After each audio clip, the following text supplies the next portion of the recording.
Et salut tout le monde et bienvenue pour une nouvelle vidéo sur la chaîne, la deuxième techniquement parce que comme vous le savez, j'ai pas produit beaucoup de vidéos, j'en ai produit qu'une seule en début d'année et depuis plus rien. Je vais essayer cette fois-ci d'être un peu plus sérieux et de proposer plus de vidéos. Aujourd'hui, vidéo qui change. La première c'était une découverte de Blu-ray que j'avais reçu. Là c'est pas trop ça, je vais vous sortir un peu les films que j'ai visionnés dans l'année, mois par mois. Donc on va commencer dans cette vidéo par le mois de janvier et bah, j'essaierai de vous sortir, là je vais essayer d'en sortir assez rapidement pour qu'en décembre et je vous présente les films que j'ai vus en novembre. Donc ça me fait à peu près un mois pour, sortir, 10 ou 11 vidéos, donc ça va être un peu short. Il y a certains mois où j'ai pas regardé beaucoup de films, donc ça devrait être, j'essaierai de condenser, peut-être faire 2 mois dans une vidéo, enfin bref. Là sur cette vidéo-là, on va se concentrer sur les films que j'ai vus en janvier, donc 2025. Il y en a quand même pas mal. Avant de commencer, je me suis acheté un lecteur Blu-ray 4K en début d'année et donc j'ai voulu tester ça, directement en m'envoyant la trilogie The Dark Knight de, Christopher Nolan en Blu-ray 4K donc, trilogie que j'ai vue, à moult reprises, hein, je l'ai vue, plein de fois. Toujours des très bons films. Je vais pas, épiloguer 50 ans parce que je pense que tout le monde les a vus. C'est pas forcément les films, les plus, passionnants quand on veut découvrir du moins. Donc, non, très, très, très, très bonne, trilogie. J'aime un peu moins le premier, le Batman Begins qui, je trouve, est un petit peu différent, en termes de visuel que le 2 et le troisième. Mais il reste quand même très, très, qualitatif. Mon préféré, The Dark Knight, comme tout le monde je pense, ou du moins la grande, grande majorité. Et The Dark Knight Rises avec Bane, que j'aime beaucoup ce film-là. Il est un peu démonté par tout le monde, mais le fait qu'on voit pas beaucoup Batman, ça me plaît plutôt bien. J'aime bien cette idée. Et en 4K, honnêtement, ça rend super bien.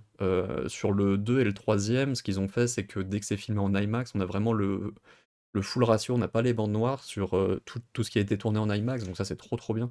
Et même enfin, c'était vraiment très bonne redécouverte. J'étais content de les revoir en 4K, mais je veux pas en parler 50 ans parce que c'est des très bons films et je pense qu'on a mieux à découvrir. Deuxième film, 2 janvier, enfin quatrième plutôt. Il s'agit encore d'un film de Christopher Nolan, je vous jure, c'est le dernier, il y en aura plus après. Le Prestige, que j'avais pas vu depuis je pense au moins 10 ans. Au moins 10 ans, j'en ai profité pour le montrer à mes parents et honnêtement, bah, c'était vraiment super bien.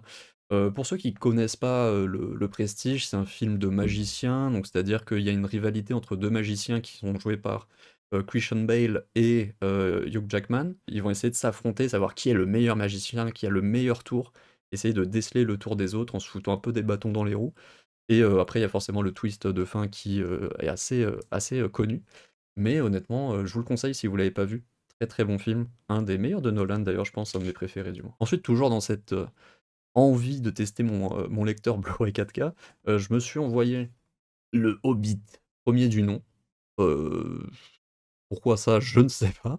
Honnêtement, c'était plutôt cool. Je l'avais déjà vu, 1 ou 2 fois, il y a quelques années quand c'était sorti. J'avais trouvé ça, très, très bien. Surtout le premier, les autres, beaucoup moins. Là, en le revoyant, j'avoue que j'ai beaucoup moins apprécié. Ça reste toujours sympa, mais c'est pas incroyable. Visuellement, par contre, le 4K est génial, c'est magnifique. Mais honnêtement, bon, visuellement, c'est super. Enfin, c'est très, très joli, les couleurs sont vives et cetera. Le 4K est magnifique. Le film, après, en tant que tel, bof, bof. On repasse. C'est bien, mais c'est pas incroyable. Ensuite, on passe à un film qui a gagné l'Oscar du meilleur film en 2024. Il s'agit de Anora, de Sean Baker. Que dire de Anora? Je le trouve un peu surcoté ce film. Il raconte l'histoire d'une travailleuse du sexe, elle est stripteaseuse pour être plus précis, qui travaille dans un club, donc elle a une vie, plutôt quelconque, on va dire. Elle va rencontrer un oligarque russe, ou du moins un fils d'oligarque russe, donc pété de thunes et cetera.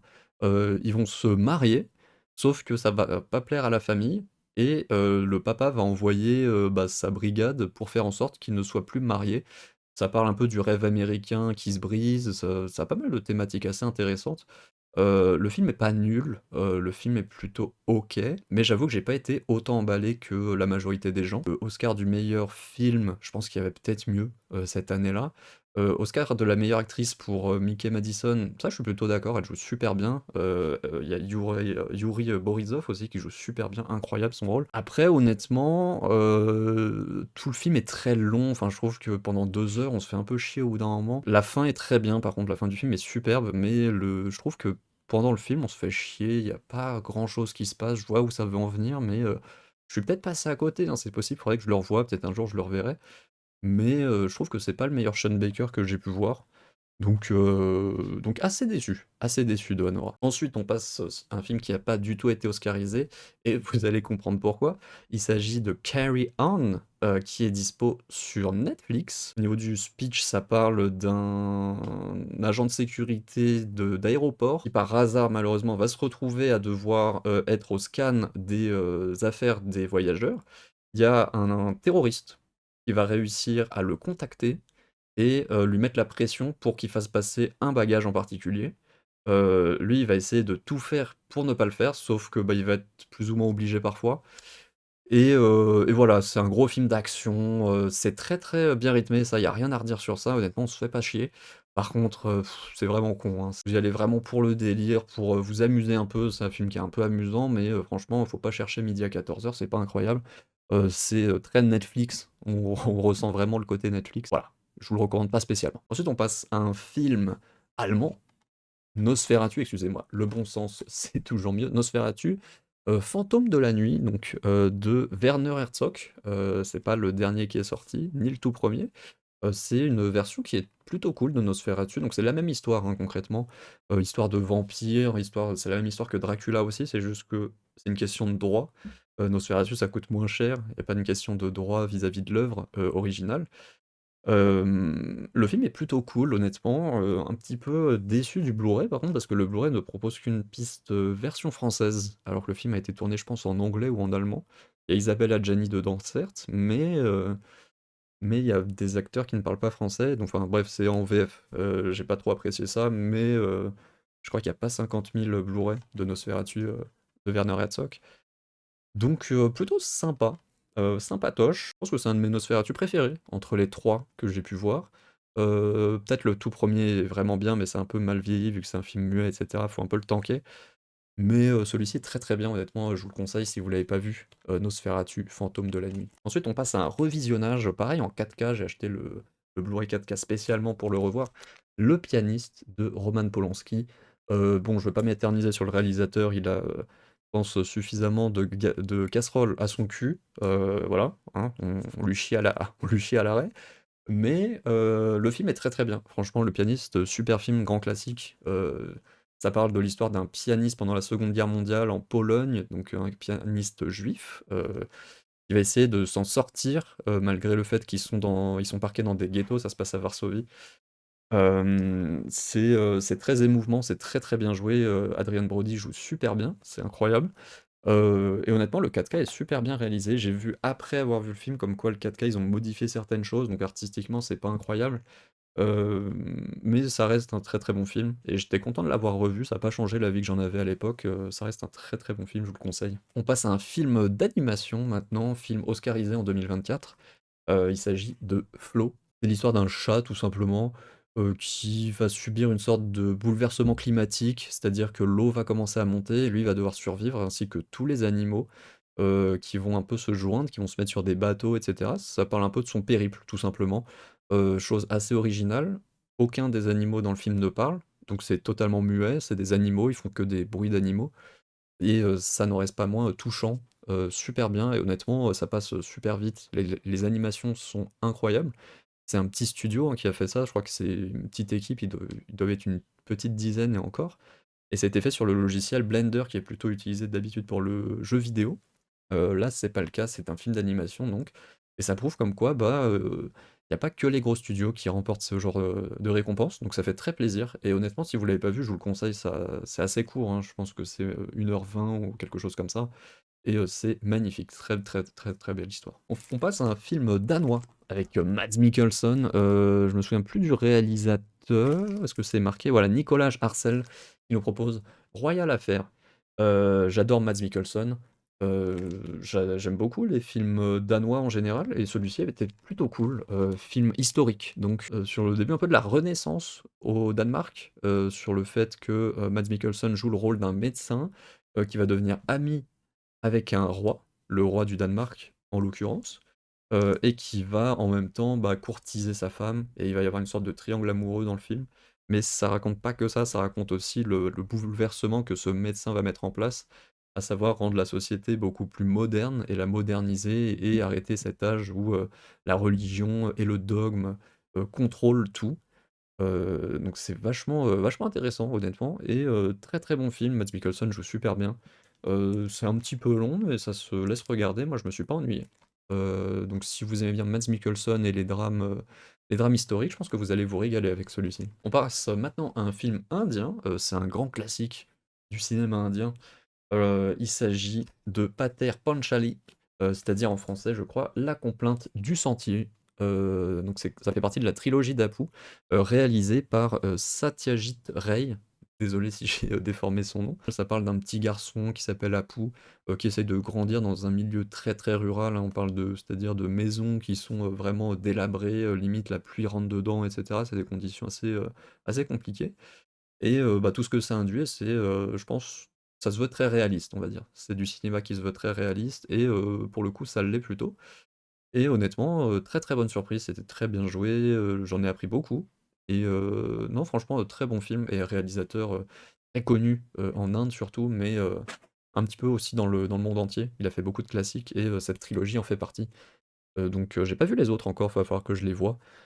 Mais honnêtement, je vous conseille si vous aimez bien ce genre de film, hein, c'est en noir et blanc et cetera, donc ça plaît pas à tout le monde, mais je vous le conseille si vous aimez un peu les films qui se veulent, très réalistes. Autre film indien, il s'agit de, Kumati. Kumati, réalisé par, Govindan Aravindan. C'est un collègue qui m'a montré ce film. Moi je connaissais pas trop, hein, il m'a dit que c'était assez connu là-bas, ça se veut un peu film d'horreur. C'est, l'histoire, d'un, groupe d'enfants, qui va être transformé en animaux. Voilà, donc c'est principalement porté vers un petit garçon qui est transformé en chien pendant tout le film. J'ai pas tout compris. Ça dure assez longtemps, je trouve, pour ce que ça propose. C'est 1h30 mais ressenti 2h30, on va dire. C'est un peu compliqué à regarder. J'ai pas tout aimé, mais je pense que culturellement, c'est plus ça qu'il voulait me montrer, mon collègue. Et je pense avoir un peu capté le délire. Après, c'est pas mon truc, mais voilà. Assez, petite curiosité, on va dire. Hop, encore, gros classique américain cette fois-ci. Il s'agit de Lost Highway de David Lynch, que je n'avais jamais vu. Là, c'était en 4K, donc j'en ai profité, pour le découvrir et honnêtement, j'ai beaucoup aimé. Vous faire le résumé, ça va être compliqué, mais ça parle d'un artiste un peu dépressif qui va, vivre des choses un peu spéciales à base de un peu surnaturel, il va recevoir des coups de fil un peu bizarres, enfin bref, c'est David Lynch, donc les pistes sont vraiment très brouillées. Mais en termes d'ambiance, c'est incroyable, hein. Il y a une scène en particulier dans le film où il va à une espèce de réception. Il va se passer une rencontre assez spéciale entre lui et un individu très, très mystérieux, j'en dis pas plus. Mais honnêtement, si vous cherchez un film très spécial, bah, je vous conseille Lost Highway. Très très bien, mais ça c'est un film qu'il va falloir que je revoie parce qu'il faut le voir plusieurs fois, c'est un peu comme Mulholland Drive ou ce genre de choses.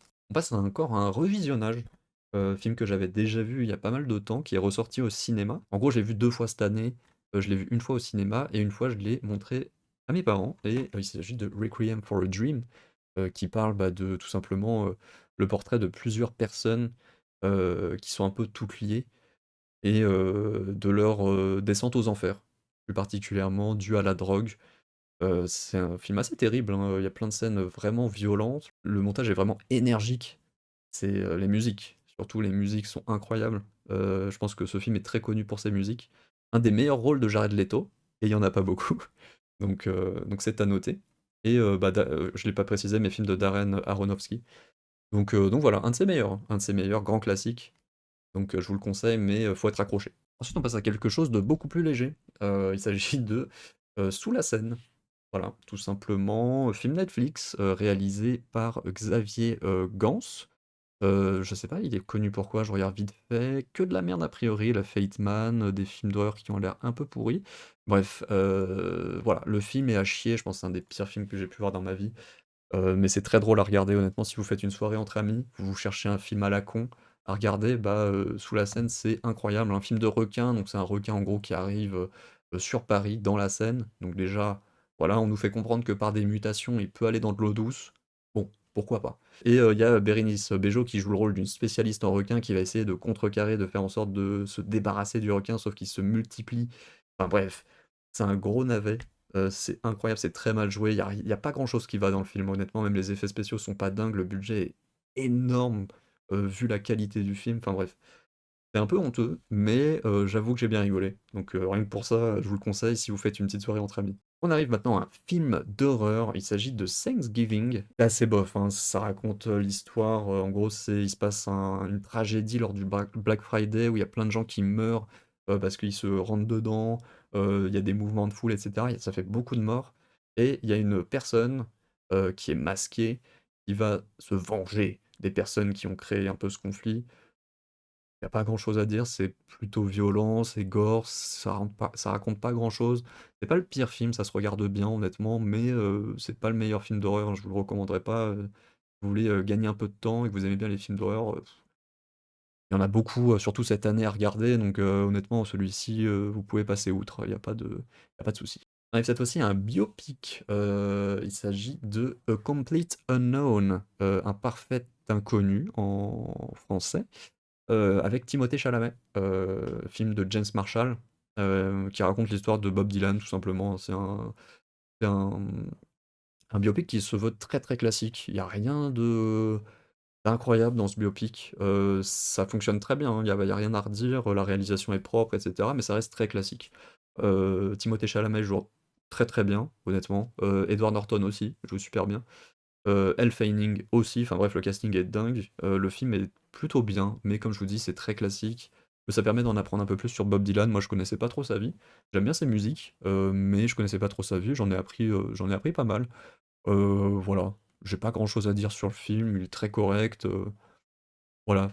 Si vous aimez bien Timothée Chalamet ou même les biopics musicaux, je pense que vous serez pas déçus. On passe à un nouveau film d'horreur. Il s'agit de Terrifieur. Ouah. Voilà, bon, j'ai vu, la trilogie là, pour le coup, avec le troisième. J'avais vu les 2 premiers l'année dernière. Moi j'arrive pas, hein, j'arrive pas malheureusement, ça ne passe pas, trilogie de Damien, Leone. Moi j'arrive pas, hein. C'est, très gore et c'est pas ça qui me dérange, c'est plus le côté un peu décalé qui me dérange. Là c'est un truc, très axé Noël. Bon pourquoi pas, mais il y a plein de scènes qui sont lentes, enfin je m'y retrouve pas. Honnêtement, je m'y retrouve pas. Je sais qu'il y a beaucoup de gens qui aiment bien, la trilogie Terrifieur et je peux comprendre pourquoi, honnêtement. C'est pas nul, hein, c'est pas nul, c'est juste moi qui n'aime pas pour le coup. Mais voilà, moi je passe totalement à côté des films Terrifieur, c'est juste gore pour moi. Gore est totalement décalé, tellement décalé que j'arrive pas à suivre le délire. Donc voilà, je vous le conseille pas spécialement. On arrive avec un revisionnage parce que j'avais réussi à choper le Blu-ray qui est un peu difficile à trouver. Je l'ai trouvé dans un book-off. Il s'agit de Nightcrawler. En français, c'est Nightcall avec Jake Gyllenhaal, le film de Dan Gilroy. Honnêtement, bon, c'est un revisionnage, je l'avais déjà vu. J'ai bien apprécié mon revisionnage, c'était plutôt cool. Peut-être film un peu surcoté, tout le monde dit que c'est génial, génial, c'est très bien, je dirais pas que c'est génial. Jake Gyllenhaal joue super bien, j'adore cet acteur aussi, on va pas se mentir. Mais film très bien, ça parle, en gros d'un pigiste, américain forcément, qui, filme, des scènes de crime quand elles ont lieu. Donc ça se fait beaucoup aux États-Unis. En France, on n'a pas ça heureusement, mais aux États-Unis, ils ont des chaînes spécialisées qui, envoient des journalistes indépendants, filmer des scènes de crime, toutes fraîches, qui viennent d'arriver. En fait, les mecs tournent dans la ville pour essayer d'en trouver le plus rapidement, être le premier sur les lieux, filmer la scène la plus gore et cetera. C'est un milieu très, très malsain et le film te fait vraiment ressentir ce côté malsain avec un personnage qui est particulièrement psychopathe. C'est très bien joué, ça raconte un peu ce côté des États-Unis, bah, qui va pas quoi, hein. Ce côté consommation à outrance de choses gore et visuellement atroces. Bref, voilà, je vous le conseille, honnêtement, très bon thriller, c'est pas génial, mais c'est un très, très bon film. Film que j'ai découvert cette année, il s'agit de Last Night in Soho, film un peu, on va dire thriller slash, fantastique. C'est un peu film à la David Lynch, sauf que là, bah, c'est de Edgar, Wright. Très, très bon film, hein, d'ailleurs. C'est avec je me souviens plus du voilà, Thomasine McKenzie et Anna Taylor-Joy. Franchement, ça fonctionne très, très bien. Ça parle d'une artiste, enfin d'une jeune actrice, enfin une jeune étudiante qui veut devenir comédienne, qui arrive à Londres, dans le quartier de, Soho, justement, qui va loger et cetera, à l'hôtel, enfin pas à l'hôtel, dans une chambre de bonne, voilà, elle rencontre une actrice, danseuse des années 60 et en fait, dans ses cauchemars, elle voit, cette actrice et il y a une sorte de parallèle qui est fait entre les 2 personnalités. Ça se veut un peu horrifique, de temps en temps. Franchement, j'ai beaucoup aimé. C'était une très belle proposition. Visuellement, c'est super réussi. Il y a de la tension et cetera. Franchement, très, très bon film si vous connaissez pas, petite curiosité comme ça, allez le voir parce que, ça vaut vraiment le coup. On arrive vers la fin de la vidéo, il reste plus que 3 films à présenter. 1er film, il s'agit de Master, Gardener, oups, de Paul Schrader, film qui raconte, l'histoire d'un jardinier, au début qui paraît, très simple, sans problème, qui est joué par, Joel, Edgerton, hem il va se passer ensuite des choses et on va découvrir que ce jardinier a un passé un peu violent, un peu bref, je vous dis pas tout et bah, ça raconte un peu cette histoire, histoire de rédemption et cetera. Honnêtement, c'était pas trop mal, ça ressemble beaucoup à, A Card Counter au niveau de la réalisation, du même réalisateur. Honnêtement, j'ai moins aimé celui-là, j'ai pas trop accroché, je trouve, Joel Edgerton, bon, j'aime bien mais j'ai du mal à m'attacher en général. Après il y a Sigourney Weaver qui joue très bien, mais elle a un petit rôle. Donc honnêtement, petit thriller sympa, mais sans plus. Je vais pas le recommander, non plus, comme si c'était génial, mais ça se regarde, c'est plutôt OK. Ensuite, film français que je voulais voir depuis un certain temps et quelle ne fut pas ma surprise quand j'ai vu que l'édition 4K coûtait pas trop cher. Donc je l'ai acheté. Il s'agit de La Cité des enfants perdus de Jean-Pierre Jeunet et Caro. Honnêtement, bon, c'est très spécial, hein, c'est très, très spécial, c'est un film, fantastique. Ça raconte l'histoire d'une vieille personne, qui enlève des enfants parce qu'en fait, il n'a pas la faculté de rêver et donc il veut enlever des enfants pour leur retirer les pensées et que lui puisse rêver grâce à eux. C'est très spécial, hein, honnêtement, même le speech est très spécial, mais honnêtement, visuellement, c'est quelque chose, hein. Visuellement, c'est magnifique, je trouve. C'est un peu glauque, c'est très spécial à regarder. Tout le film est très spécial à regarder, mais c'est vraiment pas mal. Très, très bonne découverte, j'étais content de le voir. La fin, un peu moins fan de la fin. Il y a pas mal de longueur aussi, on peut le dire, mais visuellement, c'est incroyable. Il y a plein de choses où tu te dis: «Putain, c'est magnifique». Après, c'est très ambiance, Lovecraftien, donc faut aimer ce genre d'ambiance. Mais moi, j'aime beaucoup et il y a quand même des bons acteurs dedans. Il y a Ron Perlman, entre autres et les enfants jouent plutôt bien. Il faut le noter. Mais le film est très, très bien. Si vous l'avez pas vu, bon petit classique français, ça fonctionne très, très bien. Donc on est déjà en février, donc on va s'arrêter là. Je vous ferai une autre vidéo pour février. En plus, en février, il y a aussi beaucoup de films, donc j'en ferai une vidéo dédiée dans les prochains jours. Merci en tout cas, d'avoir suivi la vidéo. J'espère que ça vous aura plu. Ça change un peu de la présentation de Blu-ray, même si je vous montre les Blu-ray quand je l'ai. Quand j'ai le Blu-ray, je vous le montre. Ça m'évite aussi de au montage mettre l'affiche. J'avoue que ça me fait moins de montage. Mais j'espère que ça vous aura plu. N'hésitez pas à laisser des commentaires, des likes et cetera et de discuter aussi des films peut-être que vous avez vus, et de donner votre avis. N'hésitez pas, ça m'intéresse aussi, du moment que c'est dans le respect. Je vous souhaite une bonne soirée, à la prochaine.